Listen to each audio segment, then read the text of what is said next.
Greetings, everyone. Jonathan Alexander from the Los Angeles Review of Books, and this is Writing Sex. I'm here today with André Aciman. You might know Andre's work from Call Me By Your Name, novel that came out in 2007 and also made into a very popular film a few years ago. He's also written its sequel, Find Me, in 2019, and some other novels, including Enigma Variations from 2017. André also writes nonfiction, including Out of Egypt, a memoir from '95, and then more recently, a collection of essays, Alibis, Essays on Elsewhere. André, thank you so much for joining me. Welcome. It's a pleasure to be here. Do you mind saying where in the world you are at this time of a pandemic? Where are you? I'm in New York City. Okay. Right. This is where I live, and this is where this particular room is the one where I normally write. Excellent. Thank you so much for inviting us into your, or allowing us into your writerly sanctum. So I want to begin with Call Me By Your Name, because it is the first novel of yours that I read. I think of myself as an early adopter of it, since I read it in 2008, when it was just really starting to make the rounds and people were excited about it. And a good friend of mine said, you have to read this book. And she was right. I had to read it. It was lovely. I will say she characterized it as an important work of bisexual fiction. And I'm wondering how you respond to that as a label.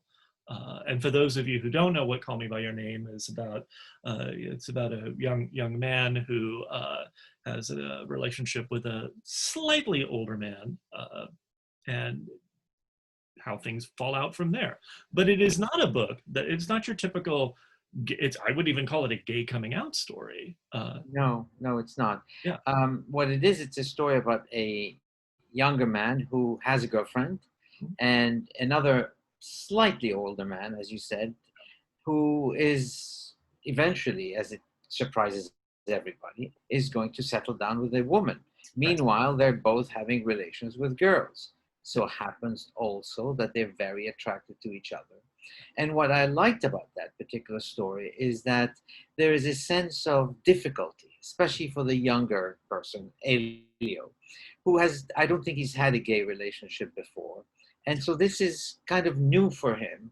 And he doesn't know whether to speak, say something or say nothing, or to feel as embarrassed that maybe the other man might feel, oh my God, you're a creep. Who knows? Oh God, oh, I'm leaving the house. I'm not staying here. You have no idea what he's going to respond. So he's very tentative and sort of conflicted. And I always like the situations that seem ordinary, totally acceptable, and at the same time have a dimension that is totally inhibited. And rising out of inhibition is what I think, what the story is really about. All my stories are about people who have to sort of get out of this inhibition in order to confront somebody else whom they desire. It could be a woman, it could be a man, it doesn't matter. The question is, there's difficulty. What do you think has drawn you to that dynamic, the overcoming, or at least the confrontation with inhibition, over and beyond it being maybe one of the hallmarks of contemporary Western society? Is there a particular reason for you? Well, for me personally, I mean, I grew up in the 60s. I mean, I became a young man in the 60s. And the 60s were notable for being an age of sort of sexual liberation. And my father was already a very, very liberated man. There was nothing inhibiting him.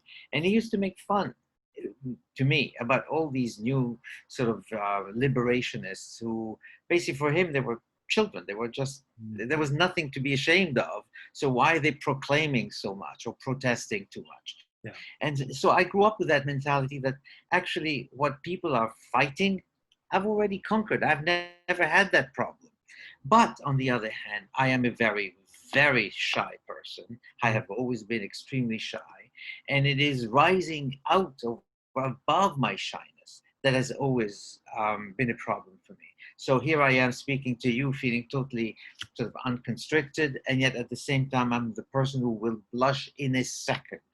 And when you blush, you give away to the other person the internal conflict that you are trying to control. But being told, oh my God, you're blushing, is the most sort of sort of unharnessing thing that somebody could say to you, because you're trying to control, you're trying to be seductive, you're trying to sort of put on the moves on someone, and at the same time, here you're blushing, giving everything away. So I have both. On one hand, nothing stops me, but on the other hand, I have this terrible shyness, which Mm, means that I'm terribly inhibited deep inside of me.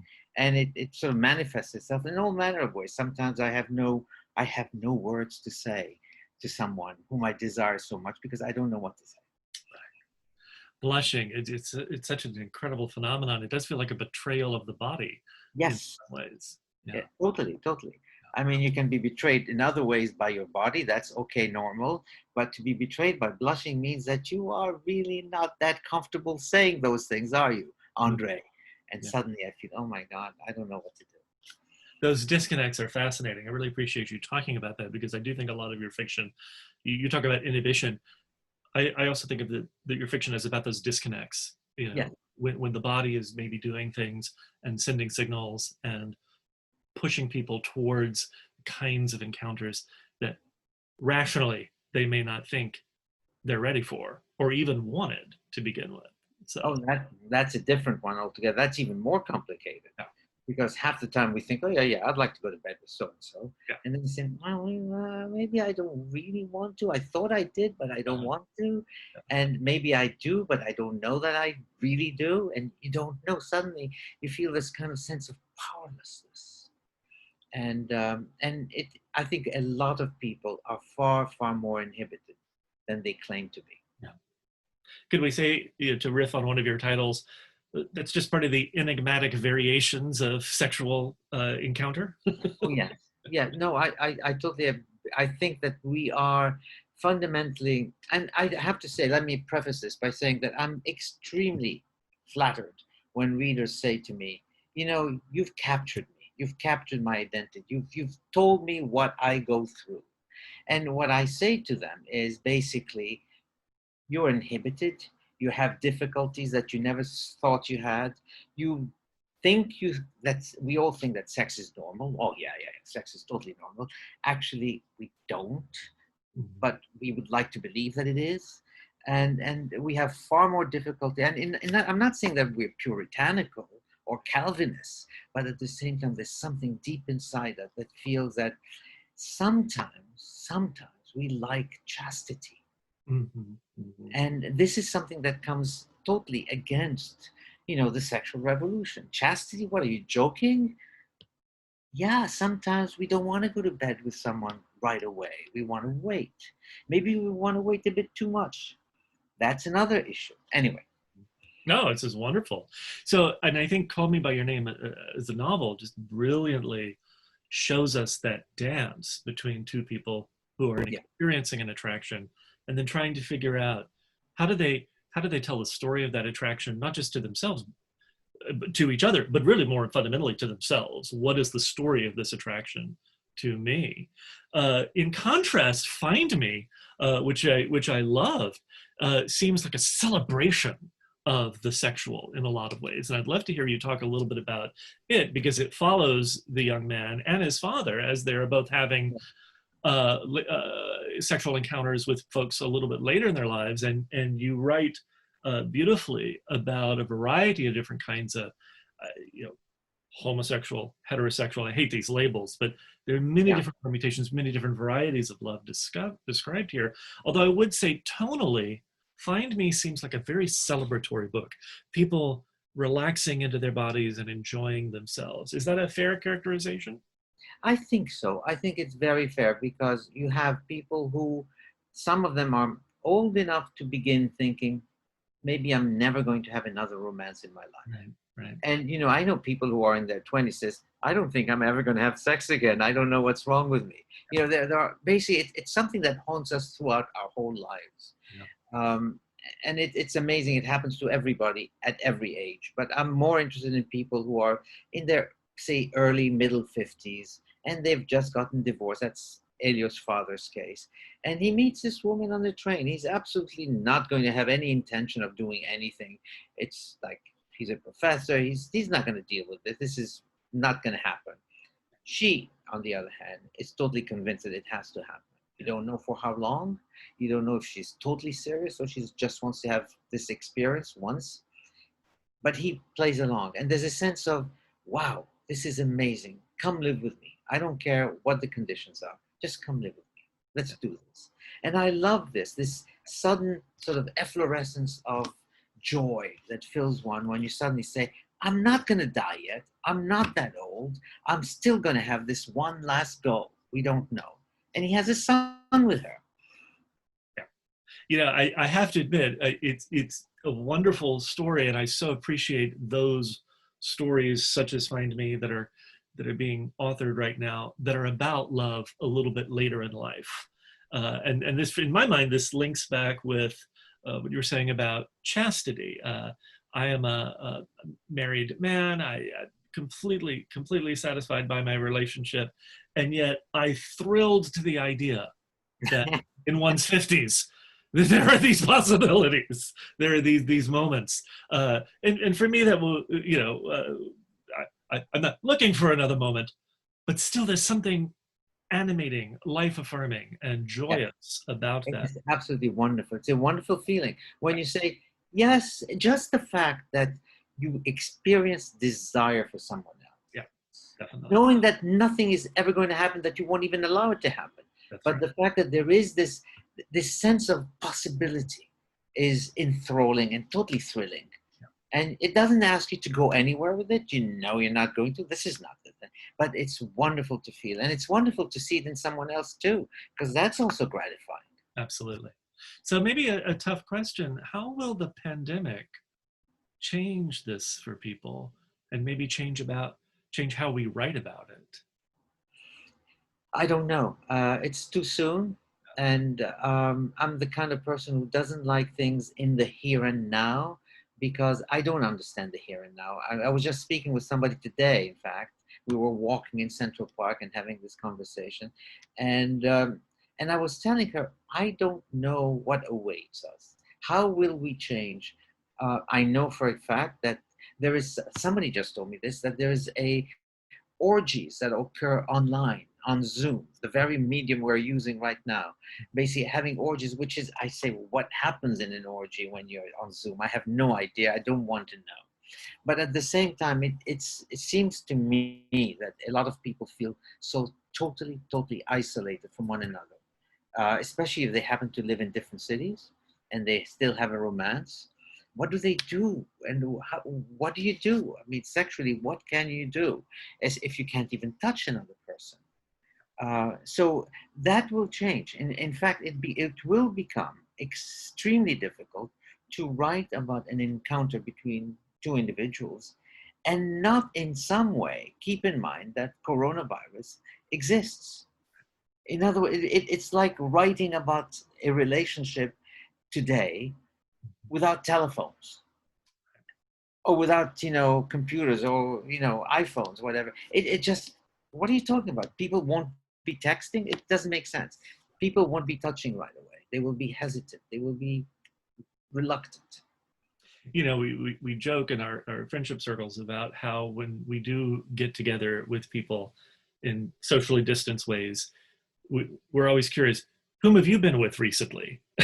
Because, of course, whomever they've been with is a possible vector of disease. And it so Oh, reminds me of how we used to talk to our sexual partners during the 80s at the beginning of the AIDS crisis. So, but you have to. I mean, this is something that needs to be discussed because for every person not wearing a mask, yeah. and you walk in New York City, nobody's wearing a mask Mm, in certain areas.